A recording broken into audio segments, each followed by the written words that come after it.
Hey there, everyone. Here we are. Welcome to the Friday Night Tailgate Party. I'm Mike Friedman. He's Andrew Chernoff, and we're ready to talk some high school football. Our Week 7 edition.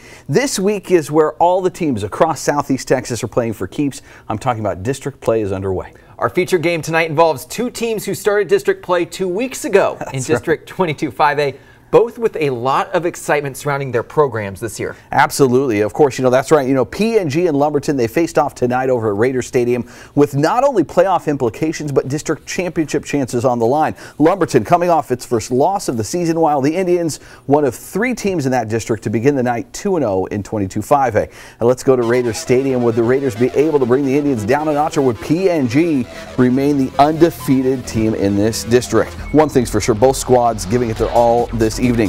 Lumberton capping off a nice drive with the handoff to Tim Rhodes. He goes right up the gut and in for the score. Raiders on the board first, up 7-0.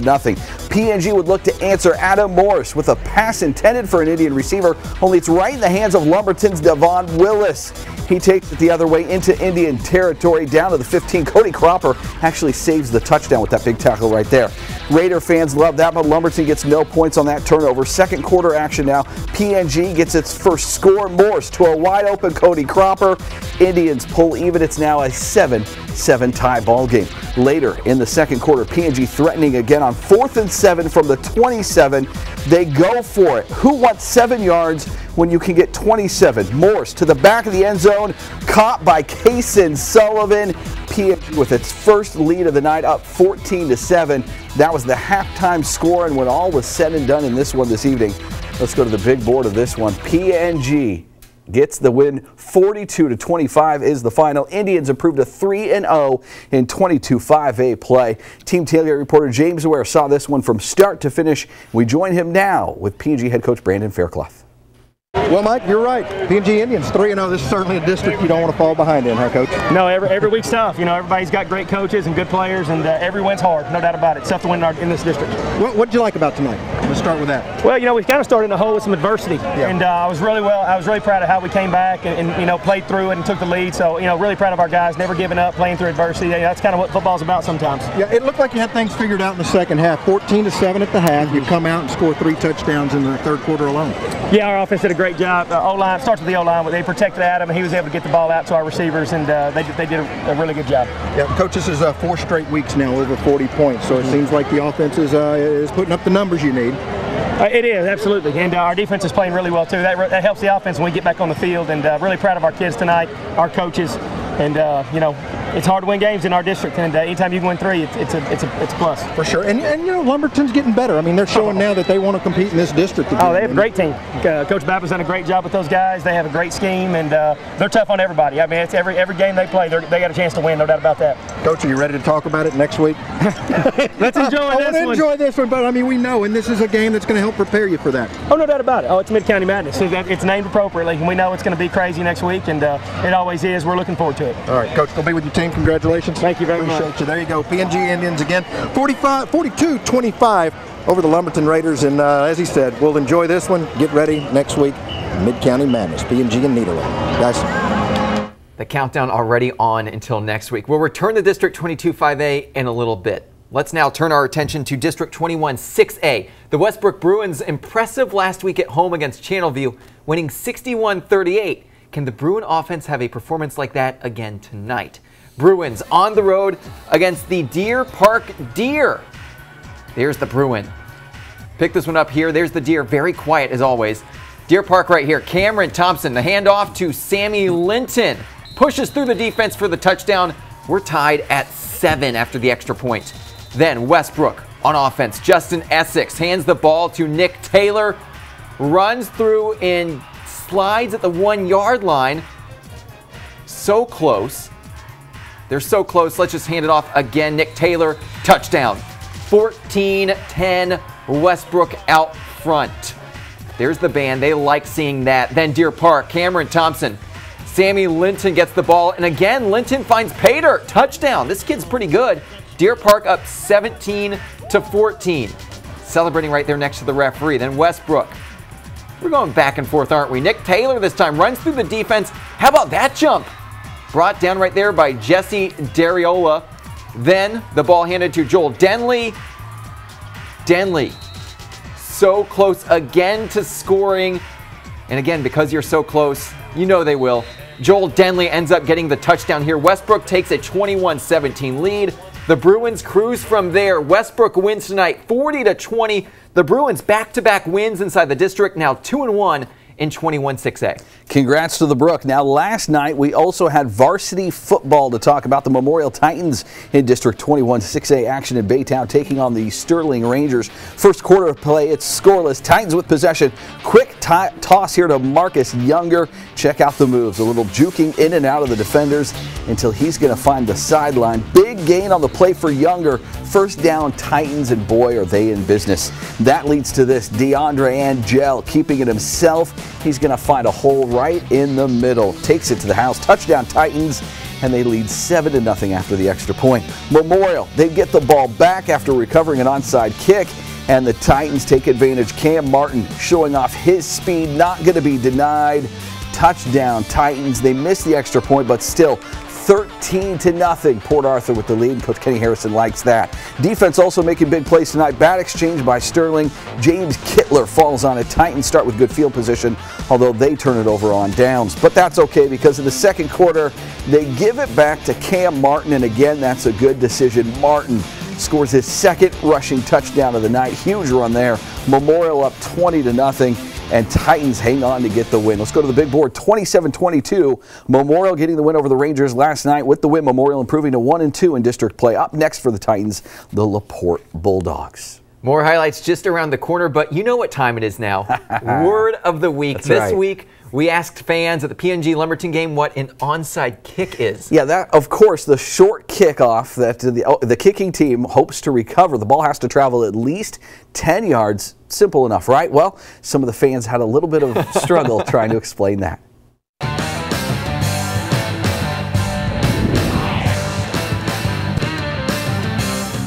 Word of the week this week is onside kick.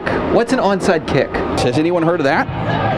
Is it where they like kick the ball on our side? I'd like to ask you a question. How's that sound? Oh, yeah. Come here. You're a senior. No. Wait, is this live right now, sir? Well, how confident are you with your football knowledge?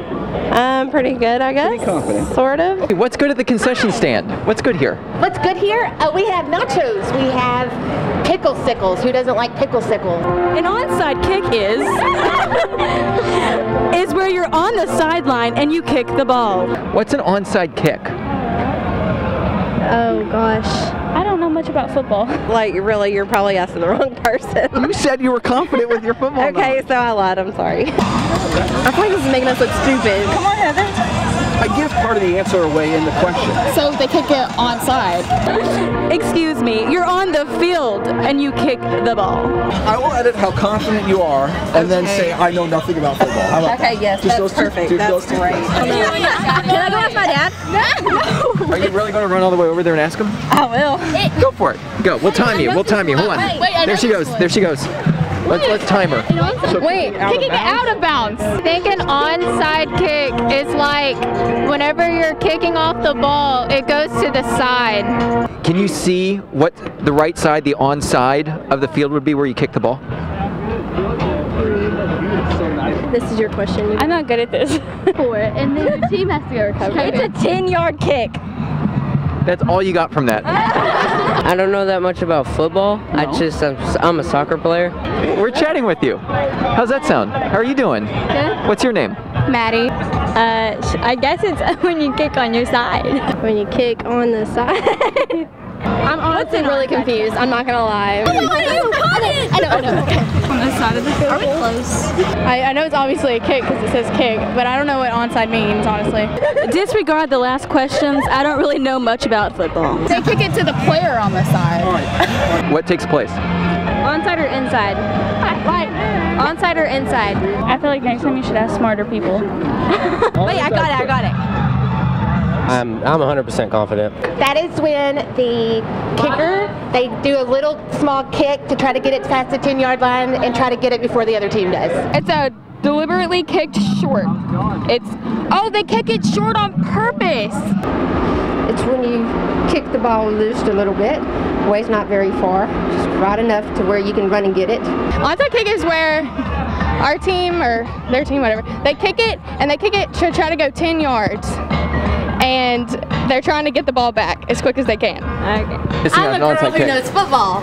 You do? I know. It's when the kicking team lines up to try to get the ball back, so it has to go 10 yards, or the opponent has to touch it first before it goes 10 yards, and if the kicking team recovers, it's theirs. It has to go 10 yards, and if the other team doesn't get it before the team kicking it gets it after it goes 10 yards, it's still the other team's ball.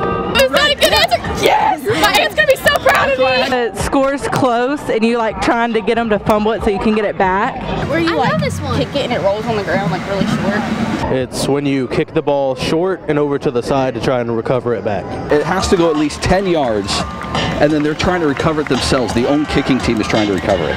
What's that called? That's what he just said. Onside kick?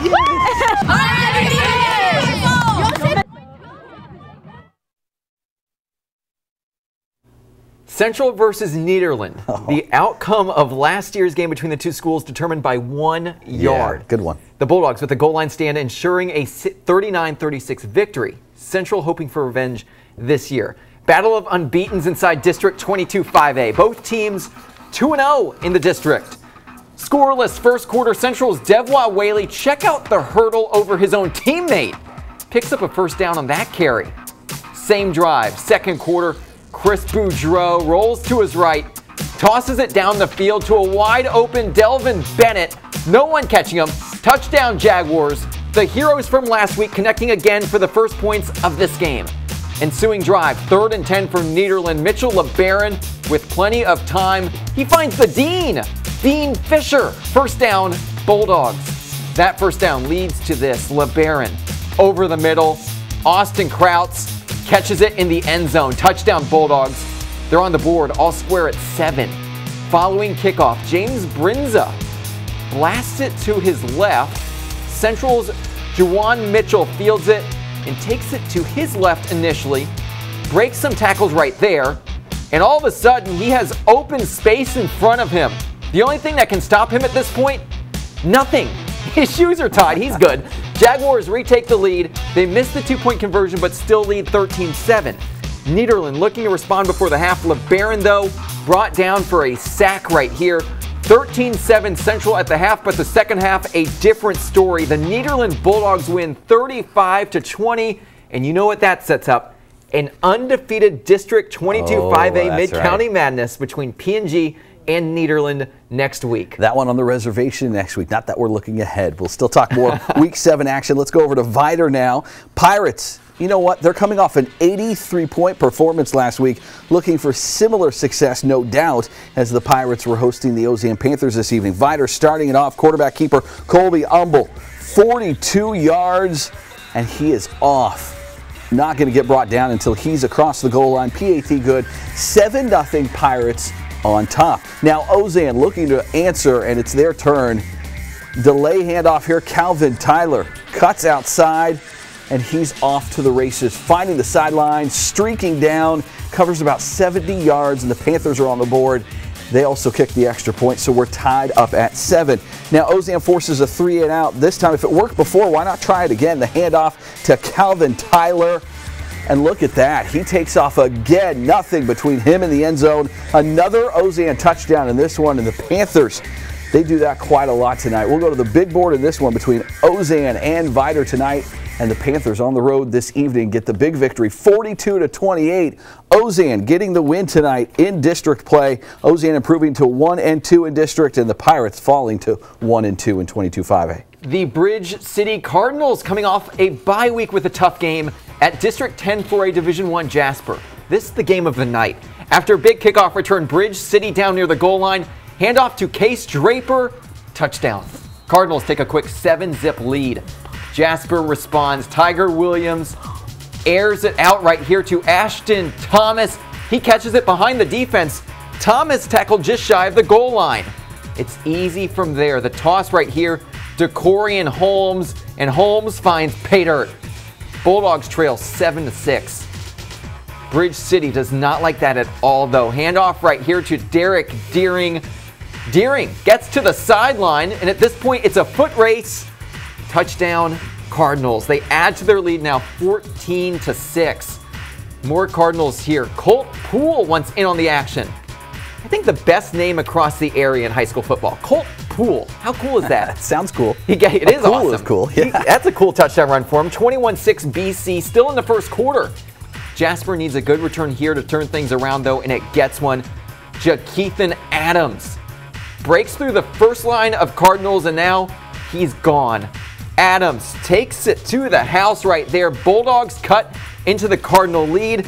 This one goes down to the wire, and at the end of this, the Jasper Bulldogs win 48-47. They score late in the game. Bridge City deep in Jasper territory, but time runs out for them as Camden DuBois sacked as time expired. Huge win for the Jasper Bulldogs. Team Tailgate reporter Tom Wright is in Jasper tonight, and he has more with winning head coach Daryl Barbe. The Jasper Bulldogs with the go-ahead touchdown with 23 seconds left on the clock. With this is Coach Barbe, and patience seemed to be the name of the game. You were behind through most of the game, waited for your opportunities, a couple of turnovers, and then to score the go-ahead touchdown. Really kind of speechless. It was a great game, great high school football game. They're a great ball club, great offense. We turned the ball over, I think, the beginning of the game and then coming out of the second half. And, I mean, we couldn't stop them. I'm telling you, they are excellent on offense. We were very fortunate. They broke 2 long runs, and we caused a turnover when they're going in the end zone. So, I don't know. It's really the Lord, Lord knows who's going to win games, and I mean, he was on our side tonight. Well, one thing I think it speaks to, you hear so much about being a fourth quarter football team, and you guys certainly proved the point to that tonight. Our kids didn't quit. I know we were down, and we got down there, and we get down there about the score with 1:05 left, and I mean, we just keep believing. We've got a good senior class. They've been with me. This is I've been with them since they were freshmen. So I mean, we just kept believing and kept they just kept going after. Well, it was an exciting football game to watch. Well, I appreciate it. All right, Coach. Thanks a lot. Congratulations again. The Jasper Bulldogs with the victory, remaining undefeated in district play. And wow, what a football game! Back to you guys. Thank you, Tom. Wow, great win for Jasper. Let's stick in 10-4A Division I action. LCM Battling Bears looking to prove to 2-1 as they were hosting the winless Cleveland Indians. Things started well for LCM. Paul Jubert handing off to Chris Winters. Chris does the rest with his ability. Nice cut inside and then races right through the defenders for the touchdown. Battling Bears go on top 7-0. Cleveland looking to respond, and the Indians do just that. D.D. Jackson handing off to number 2 right there. LCM tries to bring him down, but no luck. Cleveland missed the extra point, so LCM still leading 7-6. Bears say that's too close for comfort, and they hand it off again to Chris Winters. He already scored once, tries to get across the pylon, just shy of the end zone though. LCM so close, they do hand off, get it in. Jaylon Douglas, 13-6, LCM on top at this point. New quarter, new direction, same result. Another LCM touchdown. Jaylon Douglas pounds his way in. LCM would go up 28-6 before the half. And look at this final tonight. LCM putting points on the board this evening. 55-6. The Battling Bears get the victory in district play. LCM now 2-1 in District 10-4A D1. The Silsbee Tigers with the night off. They hope to bounce back from last week's loss against Huffman Hargrave next week when they travel to Splendora. Kickoff 7:30 p.m. on Friday. All right, we're going to take a quick time out. More 4A football when the tailgate party returns. West Orange Stark at Liberty, Hardin Jeff at Orange Field and more. But first, the PNG cheerleaders will take us out in style. Take it away, ladies. I-N-D, I-A-N-S. Indians are the best. Yes, I-N-D, I-A-N-S. Indians are the best. Yes, I-N-D, I-A-N-S. Indians are the best. Yes, 2, 3. All right,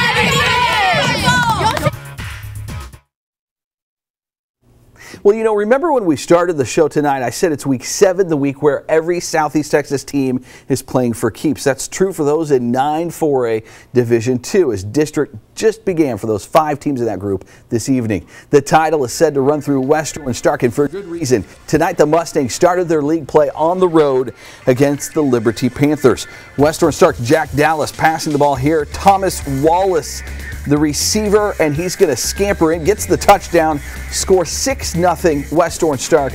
They went for 2 and failed on the conversion.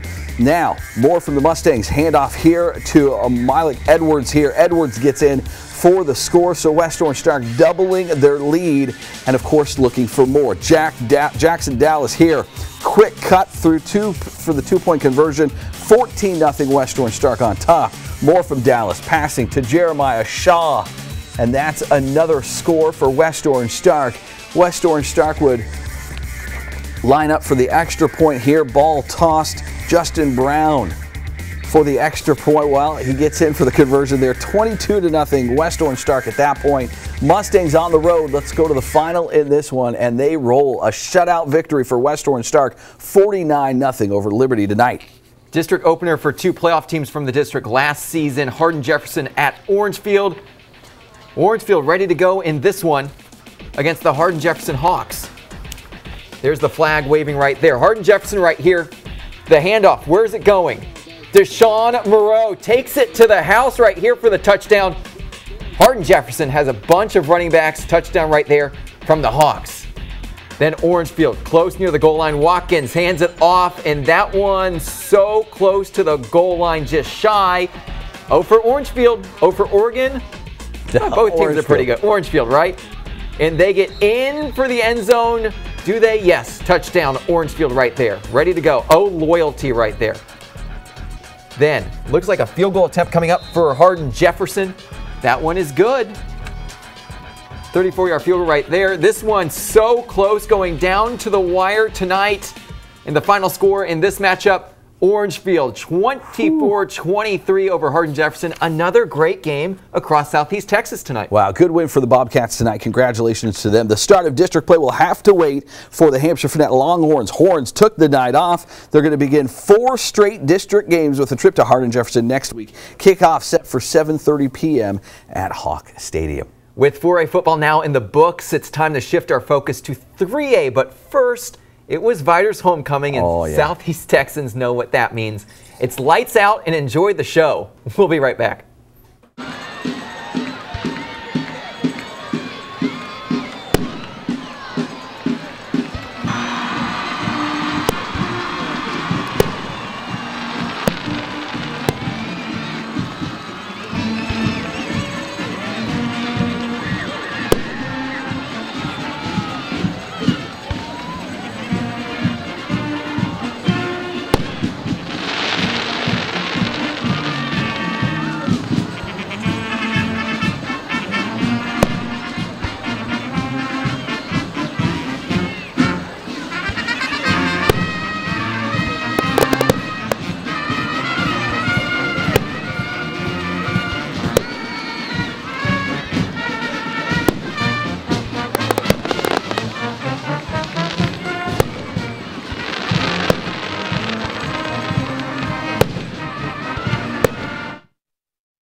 Classic Southeast Texas presents the KFDM Friday Night Tailgate Party with your hosts Mike Friedman and Andrew Chernoff. Brought to you in part by Classic Southeast Texas and 5 Point Credit Union.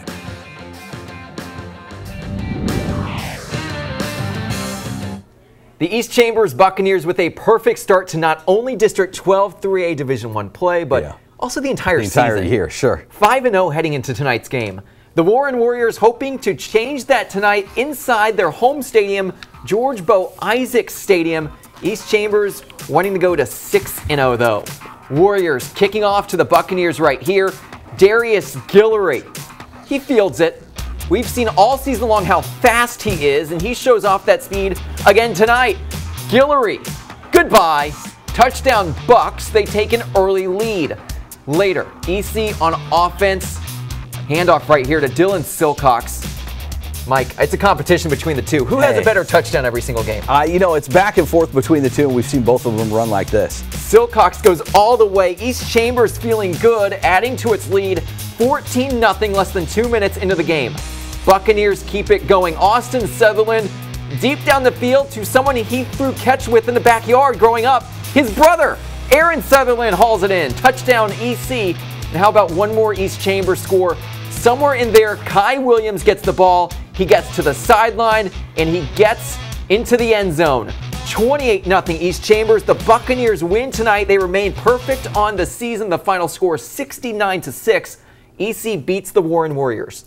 All right, let's go over to Kirbyville. Wildcats, like East Chambers, starting the night 2-0 in district play. Cats looking to keep pace with the win at Woodville. Cats with the lead, but not big enough. Handoff here to Ty Dennis. Dennis came ready to run. Ty outrunning everyone down the field, and he's in for the score. 20-6, Kirbyville on top after that touchdown right there. The Cats like it. Few plays later, Wildcats looking to score again, but the Eagles flock. Austin Reeves fighting for the extra yard, and he coughs up the football, and Woodville, would recover. Eagles try and get something going to close the gap, but David Whitehead's pass nearly picked off by D. Ballard there. Kirbyville marching downfield. Jackson Gore hitting Joe Fentress for the big gain down the sideline in this one, and the Wildcats roll to victory. Let's go to the big board in this one. Kirbyville on the road, getting the big win by 40 points. 60-20 the final. Kirbyville over Woodville tonight. The Buna Cougars hoping to continue their fast district start, looking to be 3-0 inside district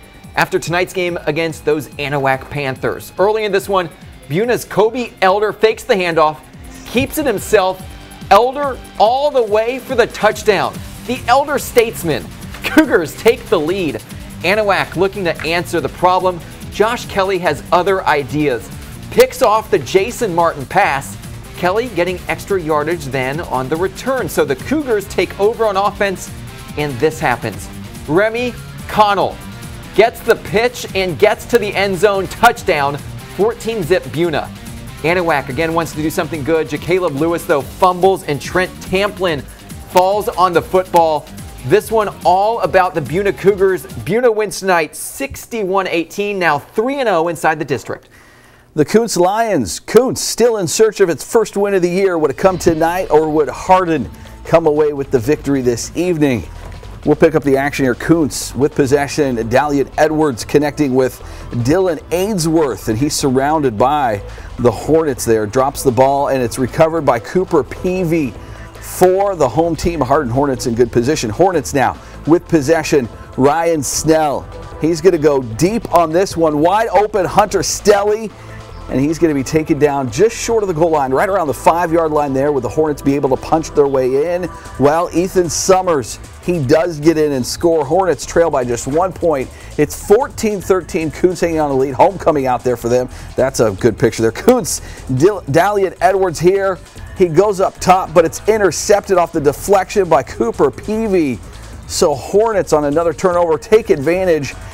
Hardin with the score here in the fourth quarter. Ethan Summer, he gets in again. We'll go to the big board in this one. Hardin hangs on to get the victory tonight. Hardin gets it 19-14 the final. Hornets improved to 2-1 in district play. Newton and Deweyville going head-to-head up in Newton. We'll take you out there when the tailgate party returns. We're back. Time now for our play of the week, brought to you by Beaumont Emergency Center. This one comes from Week 6. East Chambers Buccaneers last Thursday in taking on Kuntz, and Dylan Silcox with a never give up run. Swarmed about the 10-yard line, and Silcox pushes his way in, gets in for the touchdown. Dylan Silcox of the East Chambers Buccaneers have this week's play of the week, brought to you by Beaumont Emergency Center. Time for this week's social media photo of the night, and hey, I recognize that guy in there. Yeah, Andrew. Me and the Lumberton Blue Crew, we took that before it's a the games selfie. Night. It is a selfie. It's an Ussie. There's multiple people, so that's what you have to say. Okay. Of course, if you use the hashtag KFDM Tailgate on your social media posts when you're at the games in the weeks ahead, we will show that on the KFDM Tailgate. That's right. Party. Hashtag KFDM Tailgate on any of your social media websites. Of course, that puts an end to Week 7 of the high school football season. Week 8 will be on the reservation. Mid-County Madness next week. We'll see you then. Have a good night, everyone.